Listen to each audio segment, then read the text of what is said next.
And I really thought about it, and I said, the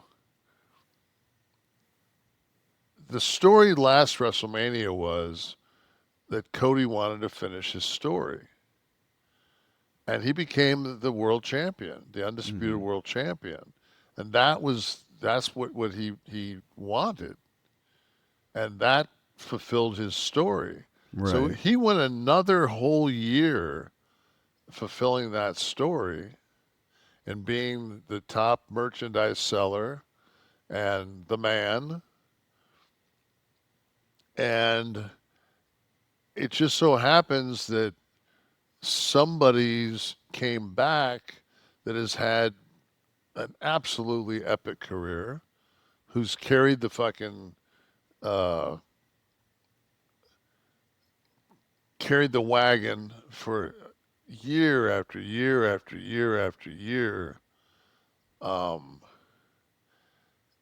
but at the same time, I don't want to take away anything. I think we have to look back for Cody's sake and say, let's look historically what Cody Rhodes has done.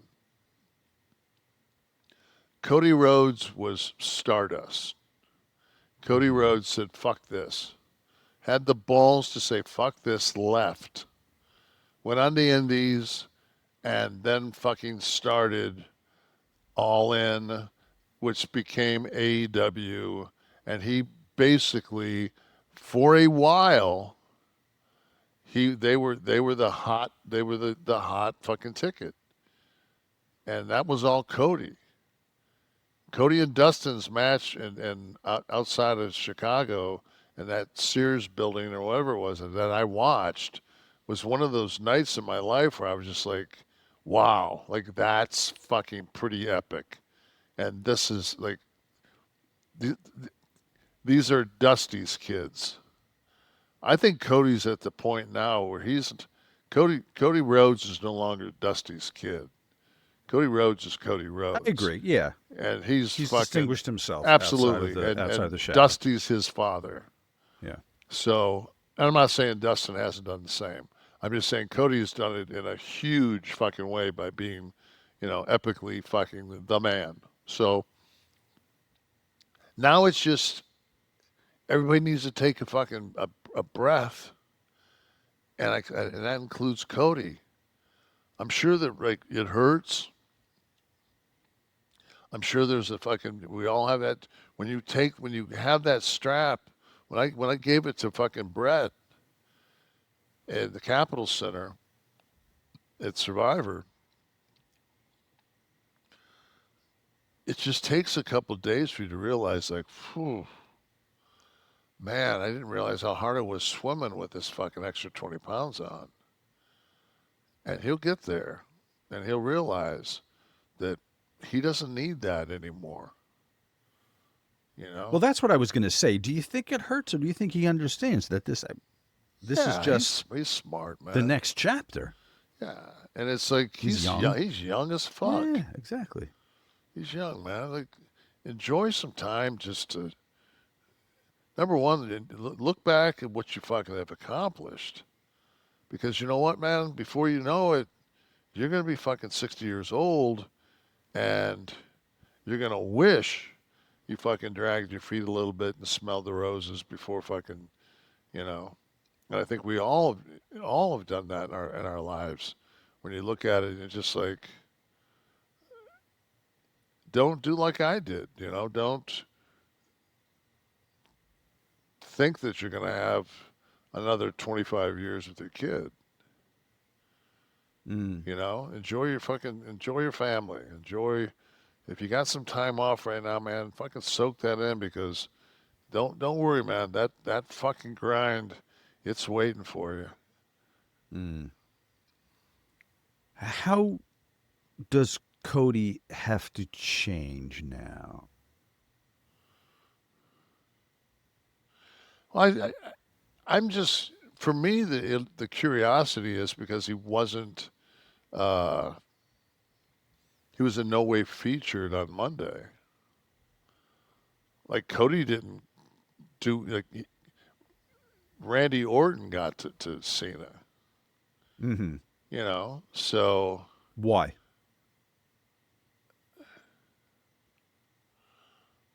that's We've a seen Cena and Randy how many times, for God's sakes, over the years? Why are we here again? What significance was that? I don't know. I mean, why did Randy beat the TNA champion in a minute the night night one? Like I don't know. I don't know what. See, there's so many things that are. Those are the things you just have to put in the back of your mind and go, how does this fit to where we're going? Right. Because Randy was underneath that ring the whole fucking night. When they opened up the fucking doors, he was already underneath it. So, But and was this, I mean, so this was the Steve just gave us a note here to say that Backlash is in St. Louis. Yeah. The So next pay per view. So that's Randy's. his hometown or where he's from. Yeah. Yeah. So But beyond that, I mean, that's a, they, they don't need that rub. They'll sell it out. But so this had to be the plan for them to go through that trouble. This will be also saying that maybe this is the one final time you'll get to see Randy Orton and John Cena. right. I mean, it's. I kind of. Is he going to do a greatest hits? Cena going to go these last 40 dates? He's going to wrestle everybody he's wrestled over the last 25 No, years? he's not going to wrestle at all. Or, well, half of them are appearances. No, they're all appearances. He has 24 appearances left. Right, but also, how many matches, though? No. Oh, they don't. Oh, you're saying they don't have to be matches, but there will be matches. Says who? I think that's the promise the company has implicitly made. I didn't hear it. No, that's true, and it'll be a fun thing they can play with, but he will be in a ring again. Okay. You're going to have SummerSlam's going to come, and you're not going to have a John Cena main event? No. He's ruining wrestling. Why would he possibly give back on 2 nights? Fill it on your own, motherfuckers. I've got you fucking I've got your universal title. I've got 2 of your belts fucking tied into one. I've got your SmackDown TV belt, that brand belt, and I've got he's That would be fun if they he's did a Nash style thing like that. he's basically Fuck you to the said business. the belted fucking Austin and Triple H and HBK and Taker and all those guys had. He has it, and he will be the last motherfucker to ever have that belt. And when he leaves, they can have whatever fucking tournament they want to have and anoint their new fucking guy, but it won't be with his belt and it won't be on his terms. But I don't think you can do that to the audience. Why? Where are they going? It's the old storytelling rule. If you show the gun in Act 1, it has to go off in Act 3. It's like a Hitchcock thing. You know, the bomb's under the table. Now, And we all know it. And we're waiting. We'll see. It'll be fun. Something they can have fun with. I think that if it happens anywhere, it's going to be in the Garden, The last show. not on TV. That's a very Nash thing to do. Makes that a pretty fucking hot ticket. It does, but it's a finite amount of people, 20,000 people versus Exactly. infinite amount of people who can watch it and give you a rating and all that man. stuff. It's the build-up. Makes that a pretty fucking hot ticket.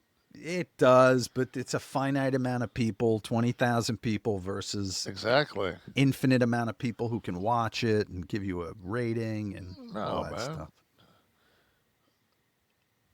It's the build-up. The Tim Malcolm. The music is very subpar. My brother and I were speaking about this last night watching Mania. It's so generic. For once, I agree with something Sean says. Dick. Also, for a Mania, the entrances were extremely boring. Like, remember the days when the entrance was like the Super Bowl commercials? They were just as cool or as important as the match itself. We talked about entrances a little bit too. The signature glass break. I think that when you're looking at the distance that they're coming to the ring, eh, what really it's the walk is the entrance. You know, it's a Superdome or the Silverdome.